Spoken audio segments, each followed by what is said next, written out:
আসসালামু আলাইকুম বন্ধুরা, চলেন আজ আমার শ্বশুরবাড়ির ঐতিহ্যবাহী একটি রান্না আপনাদের সাথে শেয়ার করি। আমি একটা প্যানে সাদা তেল দিয়ে নিলাম। আচ্ছা, যারা এই চ্যানেলে আমার ভিডিওটা দেখছেন প্লিজ আমার ভিডিওটাকে সাবস্ক্রাইব করবেন, লাইক কমেন্ট এবং শেয়ার করে দিবেন। প্লিজ প্লিজ প্লিজ, একদম নতুন, আপনাদের হেল্প আমার খুব দরকার। আচ্ছা, এখন আমি দিয়ে নিলাম পেঁয়াজটা কিন্তু তেল গরম হওয়ার আগেই দিয়ে নিয়েছি। এতে না রান্নাঘরে তেল ছিটে কম। পেঁয়াজের মধ্যে যে একটা পানি থাকে, তেল গরম হওয়ার পরে পেঁয়াজটা যদি আমি দিই তাহলে পানিটা ছিটে। এটা আমার একটা টিপস, আপনারা চাইলে ফলো করতে পারেন। এখন আমি পেঁয়াজের মধ্যে কয়েকটা গোটা মশলা দিয়ে নিব, যেমন দারচিনি, এলাচ, তেজপাতা। আপনারা চেষ্টা করবেন যখন পেঁয়াজ ভাজবেন, যে রান্নাতে গোটা মশলা ব্যবহার করেন, তখন পেঁয়াজের সাথে এটা দিয়ে নেবেন। এতে হয় কি, রান্নাতে একটা সুন্দর ঘ্রাণ বের হয়, গরম মশলার গন্ধটা খুব ভালো আসে। আমি দিয়ে নিলাম হাফ চা চামচ জিরা, গোটা জিরা। এই রান্নাতে এই উপকরণটা অবশ্যই ব্যবহার করবেন। আমি আমার শাশুড়িকে দেখেছি এটা ব্যবহার করতে এবং খেতে খুব ভালো লাগে। রান্নার হয়তো এটা একটা প্রধান উপকরণ। পেঁয়াজটাকে ভাজবো, এমনভাবে ভাজবো যেন বেরেস্তা না হয়, আবার নরমের থেকে একটু বেশি। ভালোভাবে পেঁয়াজটা ভেজে নিয়ে এর সাথে আমি আগে থেকে ধুয়ে রাখা কিছু আতপ চাল অ্যাড করব। এটা আমি আমাদের ক্ষেতের এক আতপ চাল, এটা ব্যবহার করব। এই আতপ চালটা না সুগন্ধি আতপ চাল। হ্যাঁ, এটার একটা নাম আছে, আমার ঠিক মনে পড়ছে না। আর খুব সুন্দর একটা গন্ধ বের হয় এই রান্নায়। দেখেন চালটা খুব সুন্দর, সরু, একদম লম্বা লম্বা একটা চাল। ভালোভাবে এই চালটাকে এখন ভাজবো পেঁয়াজের ভেতর।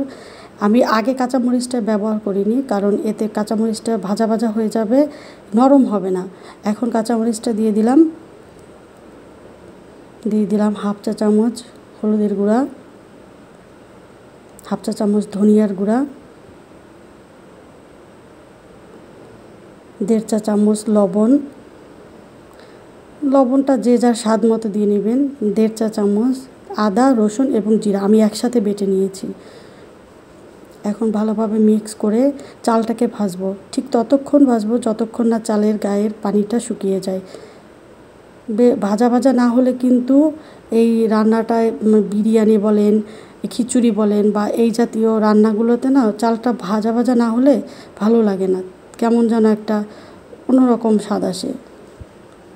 দেখেন আমি চালটা কীভাবে ভেজে নিয়েছি, এর গায়ের পানিটা একদম শুকিয়ে যাওয়া পর্যন্ত।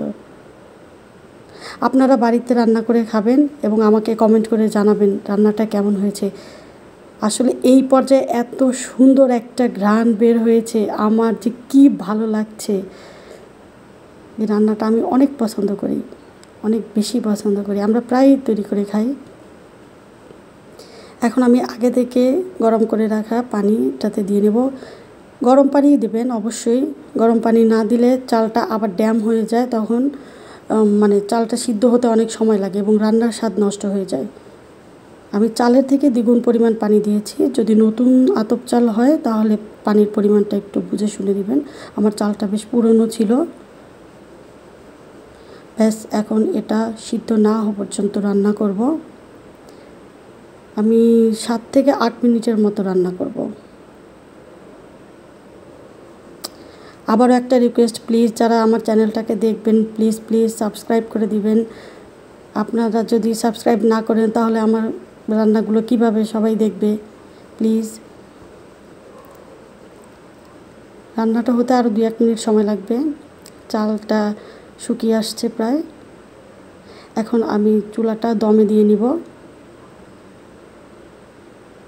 5 মিনিট দম দেওয়ার পরে দেখেন রান্নাটা পুরো কমপ্লিট হয়ে গিয়েছে। একদম ঝরঝরা সুন্দর একটা রান্না হয়ে গেছে। আচ্ছা, এখন বলি রান্নাটার নাম হচ্ছে চাল বিরান। সার্ভ করে নিয়েছি। Bye bye.